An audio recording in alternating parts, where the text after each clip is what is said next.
Hello guys, അസ്സലാമു അലൈക്കും. അപ്പോൾ ഇന്ന് ഞാൻ ഉണ്ടാക്കാൻ പോകുന്നതെന്ന് പറഞ്ഞെങ്കിൽ ഒരു ചിക്കൻ്റെ സുക്കാന്ന് പറയും കാസർഗോഡ്. എൻ്റെ ഉമ്മ ഉണ്ടാക്കുന്ന ചിക്കനിലൊരു സ്പെഷ്യൽ ഐറ്റമാണ്. ഇത് തന്നെ കുറച്ച് ചിക്കൻ എടുത്തിട്ടുണ്ട്. ഇതിന് ഫുൾ എടുക്കുന്നില്ല, കുറച്ചെടുക്കുന്നത്. കുറച്ച് ഫ്രിഡ്ജിൽ വെച്ചാൽ നമുക്ക് സമാധാനമില്ലല്ലോ. കുറച്ച് 2 ഉള്ളിയും ഒരു തക്കാളിയും കുറച്ച് പച്ചമുളകും കുറച്ച് വെളുത്തുള്ളി, പിന്നെ ഇഞ്ചി ഇല്ലാത്തതുകൊണ്ട് ഞാൻ ഇഞ്ചിൻ്റെ പേസ്റ്റ് എടുത്തിട്ടുണ്ട്. മല്ലിപ്പൊടി, മുളക് പൊടി, മഞ്ഞൾപ്പൊടി, ചിക്കൻ മസാല, ഗരം മസാല, പെരുംജീരകം പൊടി, പിന്നെ കുറച്ച് ഉപ്പിട്ട് മതി. ഇതെല്ലാം ഒന്ന് മിക്സ് ആക്കിയെടുക്കാം. നമ്മളെ ചിക്കനും മസാല എല്ലാം നല്ല സെറ്റായിട്ട് വന്നിട്ടുണ്ട്. അപ്പോൾ കുറച്ച് മൂടി വെച്ച് കഴിക്കാം. തേങ്ങ വറുത്തെടുക്കാം. കുറച്ച് തേങ്ങ, കുറച്ച് ചെറിയ ഉള്ളി, കുറച്ച് കറിച്ചപ്പില, കുറച്ച് ചില്ലി ഫ്ലേക്സ് ഇട്ടെടുക്കാം. തേങ്ങ ഇട്ട് കൊടുക്കാം. ഗൈസ്, നമ്മളെ ചിക്കൻ പത്തിരിയും കൊണ്ടുവരാം.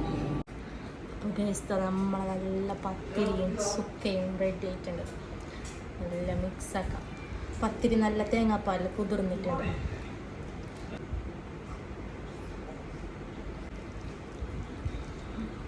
നല്ല ടേസ്റ്റ് ഉണ്ട്,